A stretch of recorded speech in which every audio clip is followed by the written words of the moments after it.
एक आंगनबाड़ी कार्यकर्ता है, ठीक से चल नहीं पाती, फिजिकली डिसेबल्ड है, फिर भी हाथ और पैर दोनों के सहारे किसी तरह रेंगते हुए ही शब्द का इस्तेमाल करें तो शायद ठीक होगा। वो अपना फर्ज निभा रही हैं, कोरोना को लेकर लोगों में जागरूकता लाने का काम कर रही हैं।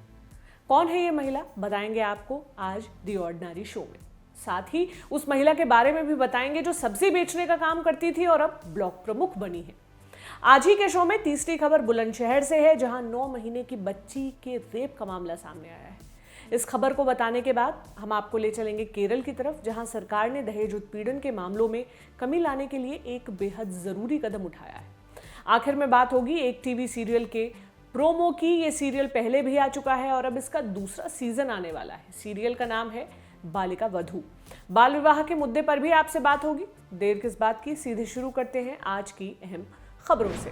पहली बड़ी खबर आई है ओडिशा के सुंदरगढ़ जिले से। यहाँ लेपरीपारा नाम का एक ब्लॉक है। इस ब्लॉक के भवरखोल मिनी आंगनबाड़ी सेंटर की इंचार्ज महिला का नाम है जयंती टीगा। माने जयंती एक आंगनबाड़ी कार्यकर्ता है। वो फिजिकली डिसेबल्ड है, जन्म के साथ ही उनका शरीर पैरालाइज था। वो दोनों पैरों पर खड़ी नहीं हो सकती, ठीक से चल नहीं सकती, फिर भी अपना काम बखूबी कर रही है। जयंती लेपरीपारा ब्लॉक में ही रहती हैं। रोजाना सुबह अपने घर से आंगनबाड़ी सेंटर के लिए निकलती हैं। जहां तक रास्ता सही है वहां तक जयंती को उनके पिता बाइक से छोड़ते हैं, लेकिन जहां रास्ता ठीक से बना नहीं है वहां जयंती हाथ और पैर के सहारे खुद जाती हैं, रेंगते हुए कहें या घसीटते हुए कहें। पहले आंगनबाड़ी सेंटर जाकर बच्चों का हेल्थ चेकअप करती हैं, उन्हें दवा देती हैं। फिर कोविड-19 महामारी से जुड़ी जागरूकता स्प्रेड करने के लिए वो स्कूल जाती हैं और लोगों के घरों तक जाती हैं।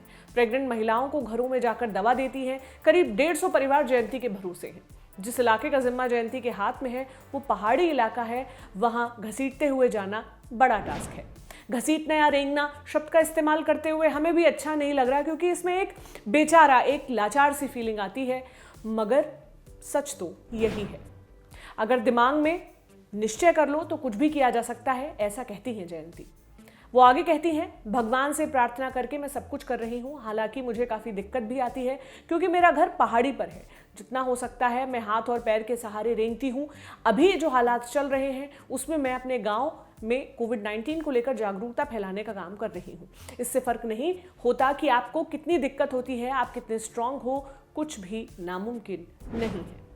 हम जयंती के जज्बे को सलाम करते हैं, लेकिन हम ये भी अपील करते हैं कि इस महिला के काम की केवल तारीफ करके बात को खत्म ना किया जाए। कुछ ऐसा किया जाए जिससे जयंती की दिक्कतें कम हो, रास्ते ठीक किए जाएं, उन्हें कुछ ऐसा साधन मुहैया कराया जाए कि उन्हें इस तरह घसीट कर ना जाना पड़े और हम एक समाज के तौर पर और फिजिकली डिसेबल्ड फ्रेंडली बने।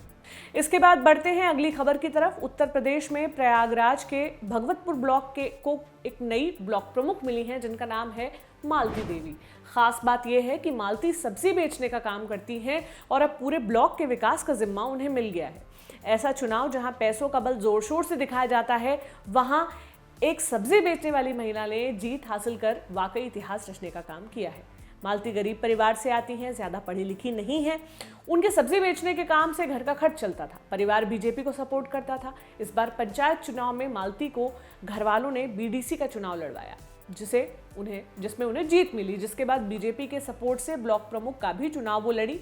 चुनाव में मालती को 65 में से 60 वोट मिले और वो ब्लॉक प्रमुख बन गई। मालती के परिवार में 2 बेटे, 2 बेटियां और पति हैं। पूरा परिवार इस जीत से बहुत खुश है। मालती अपनी जीत पर बीजेपी के नेताओं को थैंक यू कहती हैं और ये भी कहती हैं कि वो अपने इलाके में विकास का काम करवाएंगी। सुनिए वो और क्या कहती हैं। ब्लॉक प्रमुख को जीत कैसे मिली, किसने मदद की? मोदी जी ने और योगी जी ने। कितना विकास करेंगे हमें? पार्टी के साथ जितना विकास मिलेगा उतना करेंगे। नेता ने जितनी मदद किया है सब लोगों ने। कितनी खुशी है आपको ब्लॉक प्रमुख बनने में? बहुत खुशी है। अच्छा, पहले आपने क्या सोचा था कि प्रमुख बन सकती हूँ? तो नहीं सोचा था। कैसे सपना था कि अब बीजेपी के सरकार रही, उसी में वो हो गए, मदद किया हमारा। मालती को हमारी तरफ से ऑल द बेस्ट। अब बारी है बड़ी खबर नंबर 3 की। ये खबर ऐसी है जो शायद आपको अंदर तक झकझोर कर रख देगी। उत्तर प्रदेश के बुलंदशहर में खुर्जा देहात के तहत आने वाले एक गांव से 9 महीने की एक बच्ची के कथित रेप का मामला सामने आया है। आज तक से जुड़े पत्रकार मुकुल शर्मा की रिपोर्ट के मुताबिक घटना 18 जुलाई की है। घर वालों ने पुलिस में दोपहर के वक्त कथित रेप की शिकायत दर्ज करवाई। घर वालों का कहना है कि गांव का एक लड़का सुबह उनके घर आया, उनकी 9 महीने की बच्ची को खिलाने के नाम पर अपने साथ ले गया, जहां अकेले में उसने बच्ची का कथित रेप किया। जब बच्ची रोने लगी तो उसे तुरंत घर छोड़कर भाग गया।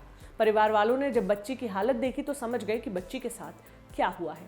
परिवार वालों ने आरोपी लड़के को खोजना चाहा, लेकिन तब तक वो गांव से फरार हो चुका था। परिवार वालों ने पुलिस में शिकायत दर्ज कराई। पुलिस ने बच्ची की मेडिकल जांच कराई, जिसमें पहली नजर में ये बात सामने आई कि बच्ची के साथ लैंगिक छेड़छाड़ हुई थी, जो कि रेप की कैटेगरी में ही आता है। बच्ची के घर वालों का आरोप है कि आरोपी लड़के की उम्र 18-19 साल है। उसका नाम राजा है। उसकी मां ने लड़के के ममेरे भाइयों की मदद से उसे गांव से भगा दिया। पुलिस ने पूछताछ के दौरान ममेरे भाइयों को हिरासत में लिया। इस मामले में सीओ खुर्जा जनपद सुरेश कुमार सिंह ने मीडिया से बात की। सुनिए उन्होंने क्या कहा। जैसा कि उन्होंने आरोप लगाया बच्ची के साथ बलात्कार किया गया है, इस पर बच्ची की तत्काल जांच की गई, छानबीन की गई, चिकित्सकों से वार्ता की गई और जिसके आधार पर प्रथम दृष्टया प्रकाश में आया कि बच्ची के साथ लैंगिक छेड़छाड़ हुई है, जो बलात्कार की ही श्रेणी में आता है। तदनुसार अभियोग पंजीकृत करते हुए अभियुक्त की तत्परता से तलाश की जा रही है। शीघ्र गिरफ्तारी के प्रयास किए जा रहे हैं। बच्ची की स्थिति सामान्य है और उसकी स्थिति के अनुसार उसको उचित उपचार और जांच आदि की कार्रवाई की जा रही है। एसएसपी महोदय के निर्देशन में 3 टीमें थाना स्तर पर गठित की गई थी और उन टीमों ने अथक प्रयास करके लगभग 7-8 घंटे के अंदर ही अभियुक्त को गिरफ्तार कर लिया। अभियुक्त की गिरफ्तारी के साथ ही प्रकरण में विधि सम्मत कार्रवाई, अग्रिम कार्रवाई पुलिस द्वारा की जा रही है। ये थी खबर नंबर 3। अब आपको रूबरू करवाते हैं अगली बड़ी खबर से। आपको ले चलते हैं केरल। यहाँ से पिछले कुछ महीनों में दहेज उत्पीड़न के कई सारे मामले सामने आए हैं। कहीं पर दहेज के चलते महिला को मारने की खबर थी, तो कहीं पर महिला द्वारा कथित सुसाइड करने की खबर सामने आई थी। इन सारी खबरों के बीच अब केरल सरकार दहेज जैसी कुप्रथा से निपटने के लिए कड़े कदम उठा रही है। कुछ दिन पहले केरल के गवर्नर आरिफ मोहम्मद खान ने एक दिन उपवास रखा था, तो अब सरकार हर जिले में दहेज निषेध अधिकारी रखने जा रही है। समाचार एजेंसी पीटीआई की रिपोर्ट के मुताबिक केरल सरकार ने दहेज निषेध नियमों में बदलाव किए हैं और सभी 14 जिलों में इन दहेज निषेध अधिकारियों को अपॉइंट किया जाएगा। स्टेट हेल्थ मिनिस्टर वीणा जॉर्ज का कहना है कि डाउरी प्रोहिबिशन ऑफिसर्स पहले से ही रीजनल बेसिस पर 3 जिलों में थे। ये जिले हैं तिरुवनंतपुरम, एर्नाकुल और कोयिकोड, लेकिन अब इनका दायरा बढ़ाकर सभी 14 जिलों में ये अधिकारी रखे जाएंगे, जिसे जिले के महिला एवं बाल विकास अधिकारी ही दहेज निषेध अधिकारी होंगे। वीणा ने एक स्टेटमेंट जारी करके बताया कि सरकार पूरी कोशिश कर रही है कि दिन पर दिन बढ़ते दहेज उत्पीड़न के मामलों को कम किया जाए। इसी कोशिश के तहत ये सारी कवायद की जा रही है। वीणा जॉर्ज ने जानकारी दी कि इन अधिकारियों की पहले चरण की ट्रेनिंग पूरी हो गई है। इसके साथ ही सरकार ने कई सारे एनजीओ से भी दहेज के मामले में महिलाओं की मदद करने के लिए पहल करने की अपील की है और इस लड़ाई में साथ आने के लिए कहा है। इसके अलावा डिस्ट्रिक्ट एडवाइजरी बोर्ड्स बनाए जा रहे हैं और दहेज के खिलाफ जागरूकता फैलाने के प्रोग्राम्स चलाए जाएंगे। कॉलेज और नेशनल सर्विस स्कीम्स के तहत स्टूडेंट के लिए भी जागरूकता क्लासेस रखने की योजनाएं बन रही हैं। माने केरल की एलडीएफ सरकार कई सारे कदम उठा रही है दहेज उत्पीड़न के मामले कम करने के लिए। हमने जैसा पहले ही बताया कि गवर्नर ने एक दिन फास्ट भी रखा था, लेकिन इसके अलावा गवर्नर ने बीते शुक्रवार माने 16 जुलाई को एक और सुझाव दिया। कहा कि कॉलेजेस में एडमिशन लेने के पहले स्टूडेंट और उनके पेरेंट्स को एक बॉन्ड पर साइन करना चाहिए, जिस पर यह लिखा हो कि वो दहेज को आगे बढ़ावा नहीं देंगे। गवर्नर ने कई यूनिवर्सिटीज के वाइस चांसलर से मीटिंग करने के बाद रिपोर्टर्स से बात की थी, जहां उन्होंने ये बात कही। साथ ही ये भी कहा कि यूनिवर्सिटीज की डिग्री दहेज लेने का लाइसेंस नहीं बन सकती। उन्होंने कहा जब यूनिवर्सिटीज में एडमिशन लेने जाओ तो व्यक्ति को एक बॉन्ड पर साइन करना होगा कि वो ना तो दहेज देंगे और न दहेज लेंगे। दहेज एक पनिशेबल क्राइम है। दहेज एक ऐसी कुप्रथा है जो गैर कानूनी होने के बाद भी धड़ल्ले से जारी है। पिछले कुछ महीनों में केरल में कई सारी खबरें दहेज उत्पीड़न की सामने आई हैं, लेकिन इसका यह मतलब नहीं है कि देश के बाकी हिस्सों में हाल एकदम ठीक ठाक है। दहेज आज भी देश के लगभग सभी राज्यों में धड़ल्ले से लिया और दिया जा रहा है। 30 जून को वर्ल्ड बैंक ब्लॉग्स पर एक स्टडी छपी थी, जिसमें 1960 से लेकर 2008 के बीच ग्रामीण भारत में हुई 40,000 शादियों का आकलन किया गया था। पाया गया था कि 95% शादियों में दहेज का लेन देन हुआ था। यह भी पाया गया था कि दहेज का लेन देन सभी धर्मों में हो रहा है। राज्यों की बात करें तो केरल, हरियाणा, पंजाब और गुजरात में नेट दहेज का ग्राफ बढ़ते हुए ही नजर आया था। दहेज के मुद्दे पर हमने डिटेल में भी एक शो पहले किया है, उसका लिंक आपको डिस्क्रिप्शन में मिल जाएगा। हम बढ़ते हैं 5वीं खबर की तरफ। साल 2008 में कलर्स टीवी पर एक सीरियल शुरू हुआ था, नाम था बालिका वधू। इसमें 8 साल की एक बच्ची की शादी उसी की हमउम्र एक लड़के से करवा दी जाती है। इस शादी के बाद बच्ची क्या कुछ झेलती है और बड़े होने के बाद किस कदर उसकी ज़िंदगी 180 डिग्री बदल जाती है, ये सब कुछ इस सीरियल में दिखाने की कोशिश हुई थी। हम कोशिश इसलिए कह रहे हैं क्योंकि हमारे यहाँ सीरियल्स की शुरुआत तो बड़े मकसद के साथ की जाती है, वादे बड़े बड़े किए जाते हैं, लेकिन जैसे जैसे एपिसोड्स की संख्या बढ़ती है ज़्यादातर सब घिसे पिटे ढर्रे पर आ जाते हैं, वैसे ही सेक्सिस्ट हो जाते हैं। खैर, ये लंबी बहस का विषय है, फोकस करते हैं अभी के मुद्दे पर। तो अपडेट ये है कि इसी सीरियल का दूसरा सीजन आने वाला है। 9 अगस्त से ये सीरियल आएगा कलर्स टीवी पर। कुछ ही घंटों पहले इस सीरियल का प्रोमो सामने आया है। कलर्स टीवी ने अपने सोशल मीडिया अकाउंट पर यह प्रोमो जारी किया है। आप उस प्रोमो को कलर्स के सोशल मीडिया अकाउंट पर देख सकते हैं, हम उसे यहाँ चला नहीं सकते, लेकिन उस प्रोमो में क्या दिखाया गया है वो आपको बताते हैं। एक घर में एक महिला बच्चे को जन्म देने वाली होती है। कमरे के बाहर खड़े पुरुष ये दुआ करते हैं कि बेटी ही पैदा हो। ये दुआ पहली बार सुनने में बड़ी अच्छी लगती है। एक पल के लिए मन में ख्याल आता है कि कितना अच्छा है, लड़की के पैदा होने की दुआ मांगी जा रही है, लेकिन अगले ही झटके में इस दुआ के पीछे का असल मकसद हमें दिखाई देता है। जब दाई माँ आकर जानकारी देती है कि बधाई हो, बेटी पैदा हुई है, उसी वक्त एक दूसरा आदमी ये कहता दिखाई देता है कि बहू पैदा हुई है, और फिर दोनों आदमी एक दूसरे को मीठा खिलाते हैं। माने जब बेटी माँ के गर्भ में थी तभी उसकी शादी तय कर दी गई, और इसी वजह से ये दुआ मांगी जा रही थी कि बेटी पैदा हो ताकि दोनों आदमी अपना अपना स्वार्थ साध सकें। एक बच्ची जिसने जन्म के बाद ठीक से सांस भी नहीं ली, जिसे पूरा अधिकार है कि वो आगे जाकर जो मन हो वो करे, उसके अधिकार उसके जन्म के साथ ही उससे छीन लिए गए।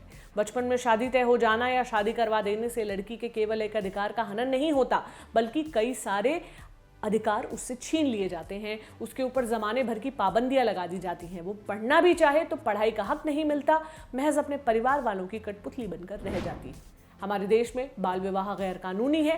पहले शारदा एक्ट काम करता था, लेकिन साल 2006 में इसकी जगह बाल विवाह निषेध कानून लाया गया, जो 1 नवंबर 2007 से पूरे देश में लागू हुआ। इसके मुताबिक 21 साल और 18 साल से पहले शादी की तो बाल विवाह माना जाएगा। ऐसा करने और करवाने पर 2 साल की जेल या 1 लाख तक का जुर्माना दोनों हो सकता है। कानूनी प्रावधान होने के बाद भी आज भी देश के कई हिस्सों में बाल विवाह धड़ल्ले से होते हैं। यूनिसेफ के नए आंकड़ों के अनुसार भारत में हर 4 में से 1 लड़की की शादी 18 साल की उम्र के पहले हो जाती है। वहीं दुनिया का हर तीसरा बाल विवाह भारत में होता है। भारत के 22 करोड़ से अधिक बाल विवाह वाले बच्चों में से लगभग 10 करोड़ की शादी 15 साल की उम्र से पहले ही हो गई थी। यूनिसेफ के ही आंकड़ों के अनुसार हर साल भारत में लगभग 15 लाख लड़कियों का बाल विवाह होता है। लैंसेट की एक स्टडी के मुताबिक कोविड-19 से पहले भारत में बाल विवाह के आंकड़ों में कमी आ रही थी, खासकर लड़कियों की कम उम्र में शादी के आंकड़ों में। लेकिन जर्नल कहता है कि महामारी की वजह से भारत में लड़कियों के बाल विवाह के आंकड़े 17% तक बढ़ सकते हैं। इसके पीछे की प्रमुख वजह है अर्थव्यवस्था में भारी गिरावट और स्कूलों का बंद होना। बाल विवाह के मुद्दे पर भी हमने डिटेल में पहले भी बात कर रखी है, उस शो का लिंक आपको डिस्क्रिप्शन में मिल जाएगा। ये था आज का ऑर्डिनरी शो। आपको कैसा लगा हमें कमेंट सेक्शन में ज़रूर बताएं। अब नए मुद्दे के साथ आपसे हम कल मुलाकात करेंगे। आप अपना ख्याल रखें। शुक्रिया।